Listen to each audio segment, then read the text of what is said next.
Welcome, my lovelies. I'm Lady MCreepsta.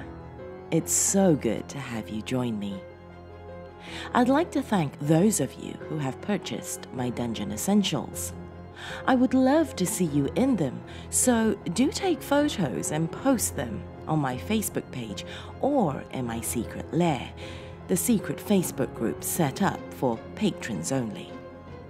Also, remember that as a minimum Silver Skull patron, you're eligible for merchandise discounts too. If you're a Silver, Gold, or Crystal Skull patron and have yet to receive your discount codes, do pop me a note on patreon.com. More info on how to become a patron is in the video description below. Now, on with today's tale. This one comes from author John Clewarth on Creepypasta.com, and I can't say too much about it without giving it away.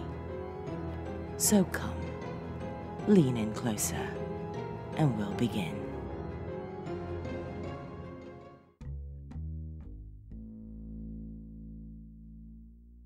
When Ida Renton had first read Public Information Leaflet No. 3 in the month of July 1939, she had had no conception of the events that would befall her later that year. Evacuation, why and how?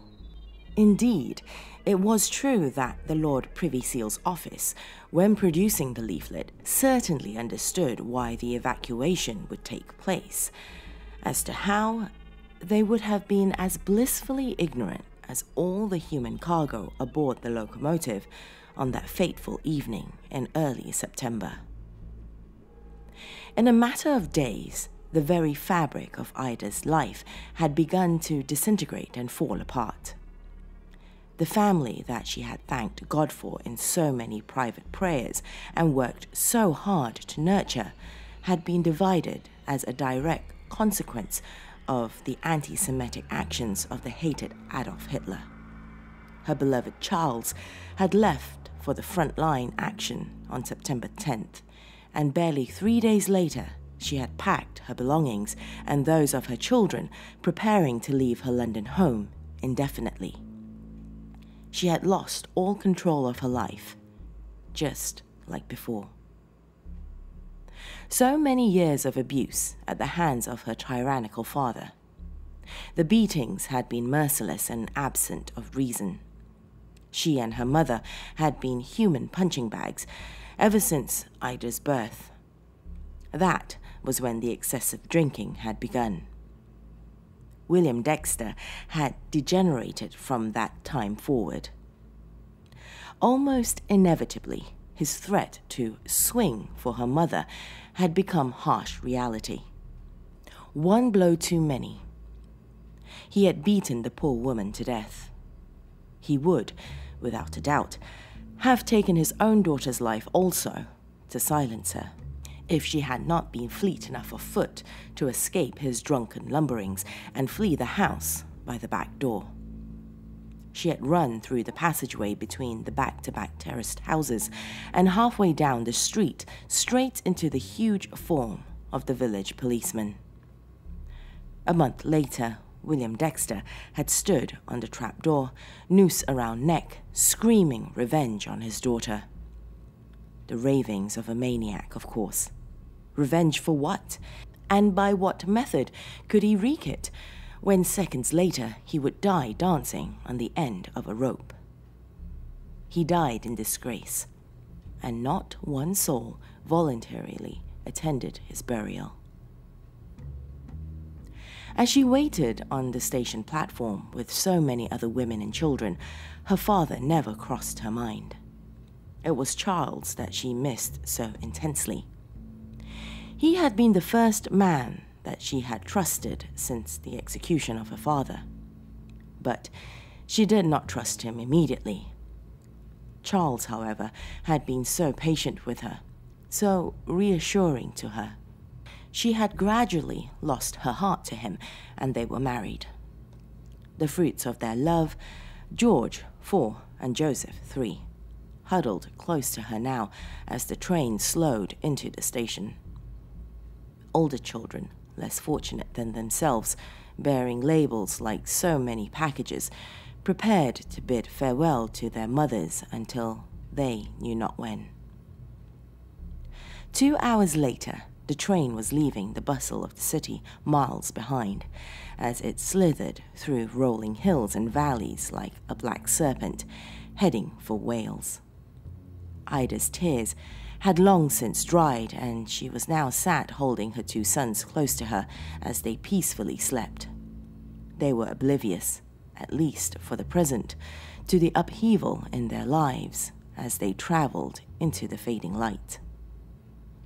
With the feeling of desolation and isolation almost too great to bear, Ida closed her eyes against the harsh reality of evacuation. For some reason which eluded her comprehension, the simple act of lowering her eyelids had an effect not dissimilar to the switching on of a cinema projector. The livid features of her father, twisted by alcohol, jeered over the prone form of her mother as his huge fists rained blow after blow upon her head and body. Her poor face was so battered that her eyes were mere slits. Nonetheless, the pleading was still evident in them. And then the fiend was up and coming straight for Ida, ready once more to administer pain and suffering. She opened her eyes again, preferring the desperation of the present to the nightmares of the past. And yet, although the memories of her father fled, the darkness remained. Fear held her close. When she had closed her eyes, the daylight had been diminishing, but it was far from the black of night.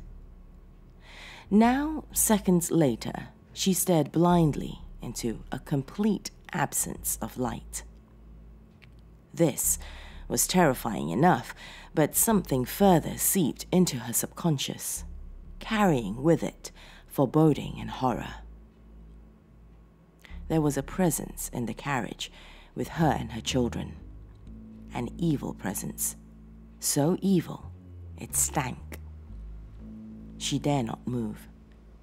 The children stirred in her embrace. She pulled them still closer. Her heart raced. The youngest boy murmured, "Mama?" Then the infants were torn from her arms by an unseen force. She screamed long and hard, rising to her feet, her arms flailing the air in hopeless search. What she listened to next was the most petrifying sound she had ever heard. Her father's voice from beyond the grave. "Ida," Gruff, mocking. "I've returned to settle our differences." Silence. Seconds that seemed like hours. Her ears strained. Cold sweat dampened her skin. Still, she blindly groped with her hands, seeking her children. "Please," she began to sob. "Please don't hurt them."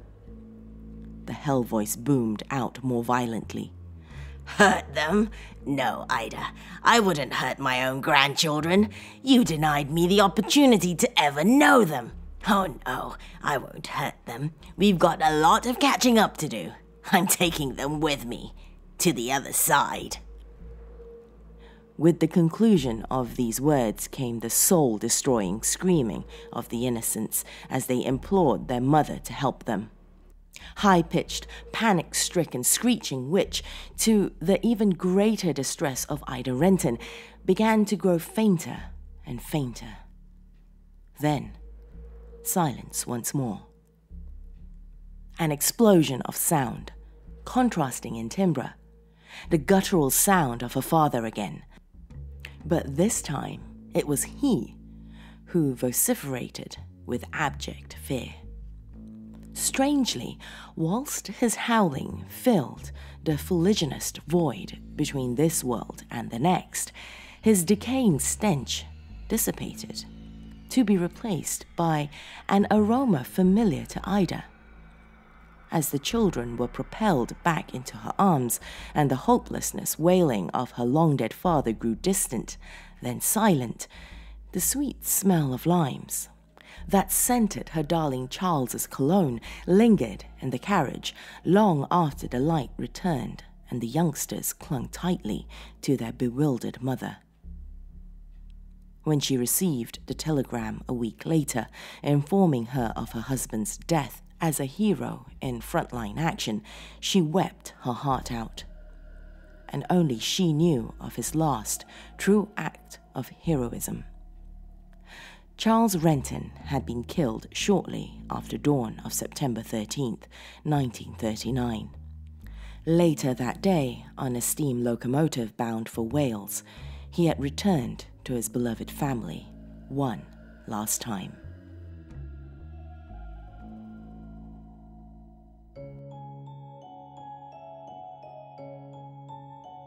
Thank you, my dears, for joining me tonight. Do leave a comment if you enjoyed this tale, and if you're a new subscriber, I would love to say hello. If you've just stumbled into my realm, welcome, my lovely. Remember to click subscribe and that bell icon before you leave for new video updates. Till next time, my dears, sweet dreams.